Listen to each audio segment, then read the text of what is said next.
What's up guys, Will here. Just thought I'd do a little update video. It's been a little while since we've done an update.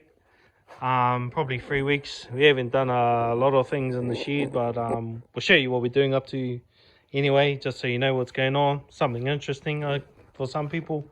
But yeah, we're just on the 164G machine. As you can see, there's no diff in there. And we spent a night taking the diff out. Only took us about 45 minutes. That was me by myself. And then we spent about an hour, I think, cutting out the bottom chassis rail. So as you can see, there's no diff in there. Bottom chassis rail was bent on this side. So we've cut that all out. Cut it out on the other side as well. So yeah, this is the original piece that went in there.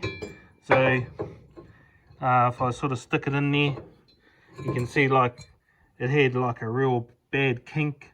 Oh, you can't see on this, but we welded a patch over where it kind of got bent. But if I come down here, maybe you can see it sort of angled down. Nah. Anyway, that was bent.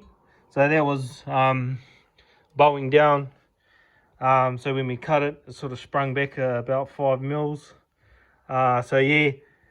Just waiting for some new steel, and we're basically going to run it straight from here down to here. And this is the one from the other side. You can see where it sort of kinked right in the middle there where it joined up, and we sort of just put a little gusset on the side of it just to get us through the last couple of meetings of the season. But yeah, just waiting for some steel. Just 40 by 40 box section, and we'll just replace that bent part and just make it straight. Yeah, so that's what we're up to there, and we'll be checking the diff and stuff and all that while it's out. So that's what's going on with the flatty at the moment. Other thing we'll probably do is we want to change these bottom bore joints on the bottom of the front end and run no ailerons on the front. So on the top, like just we have on the top and on the bottom. But yeah, we got to order those before we start doing that, but we've got plenty to do on the other car. So yeah, back over to the brothers one. So last time we had the beam all sort of in there, and we were sort of welding bars in and stuff, so that really hasn't changed much. We are going to have to cut these shock towers and drop them down. I want to drop the where the spring and the shock hooks up. We're going to drop that a bit lower, drop that down. It has to drop down anyway, so we might as well drop it down so it's a little bit more protected. Same on this side. This side's too, even though that shock mount is lower on the diff, this is still too high. So we're going to have to cut that down and chop it down, drop it down anyway. So that's that. Sort of put a little bit of paint on it.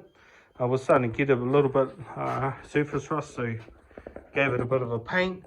One thing that we didn't have last time is we didn't have a gearbox in here. So we picked the bow housing up off Taylor Lamp, and we got a gearbox down on Palmy as well. So that's kind of that there. So now we can kind of focus on setting up the seat. We did have a seat before.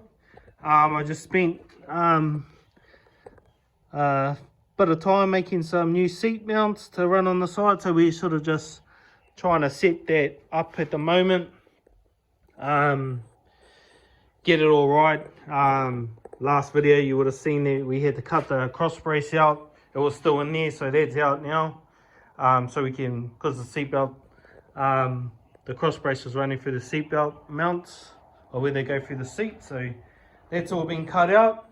We've got a diff sitting in here. This is out of the flatty.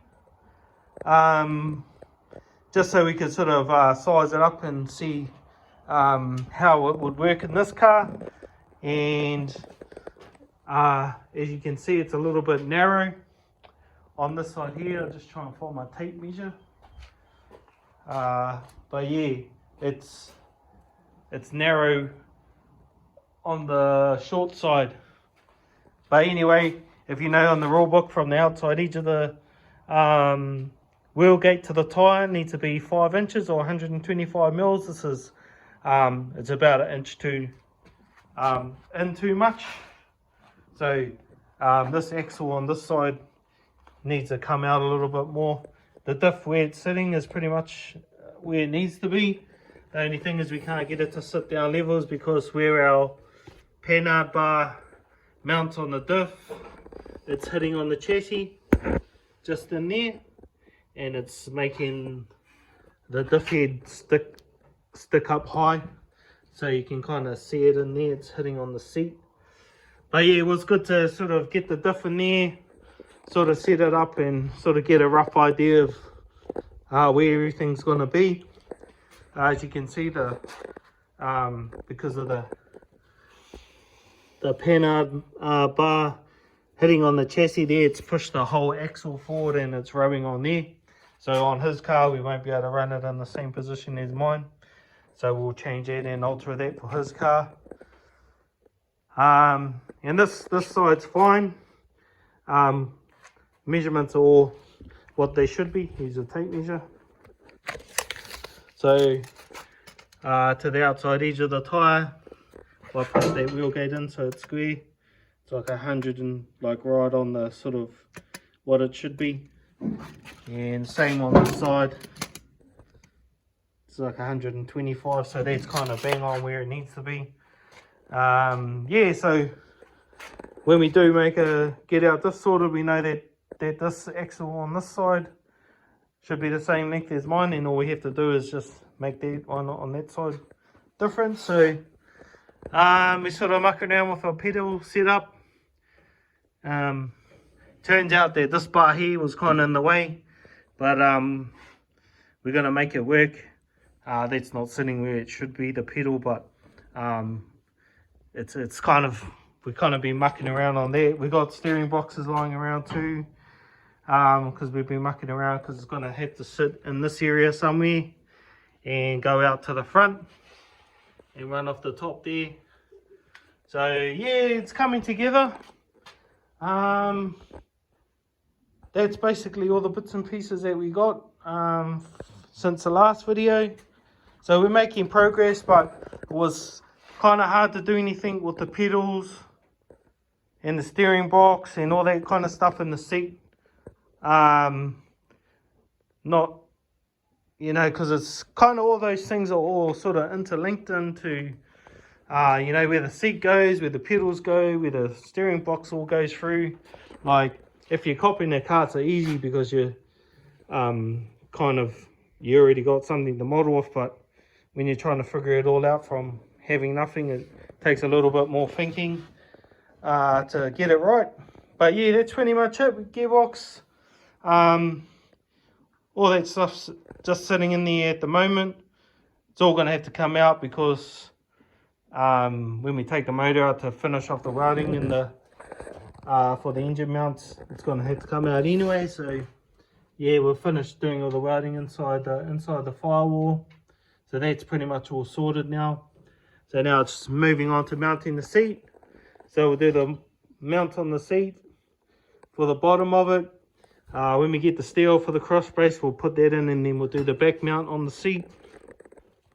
And then once we get the seat, we don't really have, once the bottom of the seat's done, we can just sort of move on to probably sorting out the brake and the clutch pedals. We'll get that sorted, and then we'll work on the steering box, because what we sort of figured out is that the steering box is going to sit up quite high, and we'll have an arm going through this to the top. So yeah, that's pretty much where we're at. I did pick up another diff,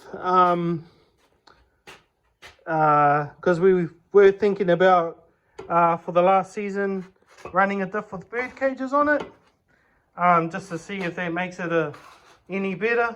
Car's been going good, the flatty, with its